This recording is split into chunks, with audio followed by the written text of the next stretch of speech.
একটি সময়ের মধ্যে দিয়ে যাচ্ছে, সারা ভারতবর্ষ জুড়ে একটি অনিশ্চয়তার সময় যেন যাচ্ছে।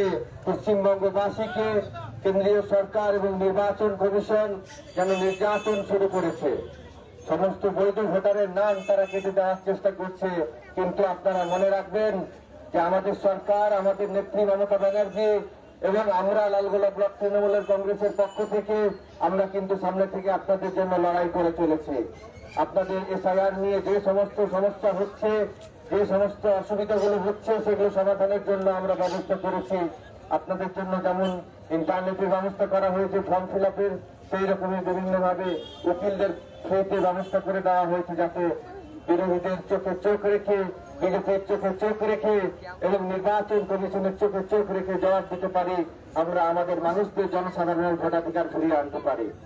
এর পাশাপাশি আপনাদের স্মরণ করিয়ে দিতে চাই, বিগত বছরে যখন তৃণমূল কংগ্রেসের সরকার ছিল না, তখন লালগোলা তথা পশ্চিমবঙ্গের কি করুণ অবস্থা ছিল।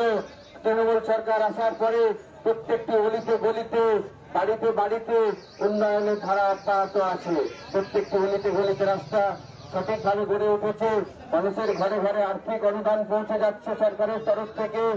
এবং আপনাদেরকে আমি এটাও স্মরণ করিয়ে দিতে চাই যে মা বোনদের জন্য মমতা ব্যানার্জির সরকার যেভাবে পাশে দাঁড়াচ্ছে, সেটি কিন্তু কোন সরকার, ভারতবর্ষের কোন সরকার কিন্তু দাঁড়ায়নি।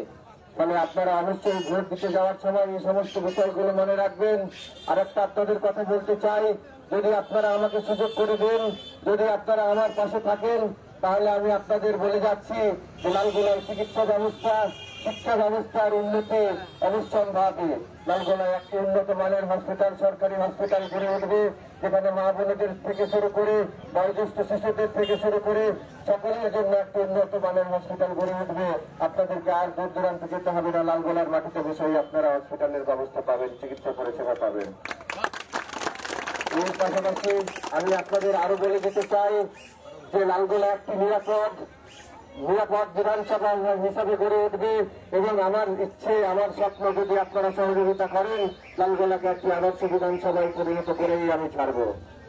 আর আপনাদের বলছি, আপনারা শুধু সরকারকে সহযোগিতা করুন, তার জন্য আপনাদের ঘরে ঘরে যে উন্নয়নের ধারা, আপনাদের পাশে যে উন্নয়নের যে লিস্ট রয়েছে, সেই ধারা কিন্তু প্রকল্প কিন্তু আপনাদের পাশে সবসময় চলতেই থাকবে। উল্টো দিকে যে সরকার, কেন্দ্রীয় সরকারের যে দল রয়েছে, বিজেপির সরকার, তারা কিন্তু সেইভাবে মানুষের কাজ তো করছেই না, বরঞ্চ মানুষকে ভীত সন্ত্রস্ত করে রাখছে। এছাড়া অন্যান্য যে রাজনৈতিক দলগুলো রয়েছে, তারা কিন্তু তাদের কাজের মাধ্যমে তাদের যোগ্যতার প্রমাণ করতে পারেনি। বিগত দিনে আপনারা তারাকে বারংবার সুযোগ দিয়েছেন, কিন্তু কোনোবারই তারা সফলভাবে মানুষের পাশে দাঁড়ায়নি, মানুষের জন্য কাজ করতে পারেনি। আজ তারানগরের যে দুর্ঘটনা ঘটেছে, প্রাকৃতিক দুর্যোগ হয়েছে, সেখানে রাজ্য সরকার ইতিমধ্যে তাদের পাশে দাঁড়িয়ে তাদের জন্য জমি এবং বাড়ির ব্যবস্থা করে দিয়েছে, তাদের পাশে সমস্ত প্রকল্প নিয়ে তাদের জন্য সমস্ত সুযোগ সুবিধা নিয়ে দাঁড়িয়েছে। আমরা বিভিন্নভাবে দাঁড়িয়েছি। আগামী দিনে তাদের জন্য আমরা যে সরকার যে কাজ করবে, আমরা যে তাদের পাশে দাঁড়াবো, আমরা তাদের জন্য যে কাজ করব। এছাড়াও লালগোলা বিধানসভার আন্ডারে যেখানেই মানুষের অসুবিধে আছে, আর একটা কথা আপনাদের বলে দিতে চাই, আগামী দিনে কিন্তু লালগোলায় একটি ফায়ার সেন্টার, মানে ফায়ার স্টেশন, যেখানে অগ্নি নির্বাপক সংস্থা গড়ে উঠতে চলেছে, যেখানে আপনাদেরকে কিন্তু কোথাও যদি কোনো ফায়ার দুর্ঘটনা ঘটতে থাকে, কোনো ফায়ার অ্যাক্সিডেন্ট হয়, সঙ্গে সঙ্গে কিন্তু ফায়ার ইঞ্জিন আপনাদের ঘরের কাছে পৌঁছে গিয়ে সেই বিপদ থেকে আপনাদের রক্ষা করার চেষ্টা করবে। ফলে আপনারা চিন্তা ভাবনা করবেন, ভোট দিতে যাওয়ার সময় অবশ্যই চিন্তা করবেন যে কোন সরকার, কোন ক্যান্ডিডেট আপনাদেরকে সারা বছর ধরে, সারা জীবন ধরে আপনাদের পাশে থাকবে, আপনাদের কাজ করবে।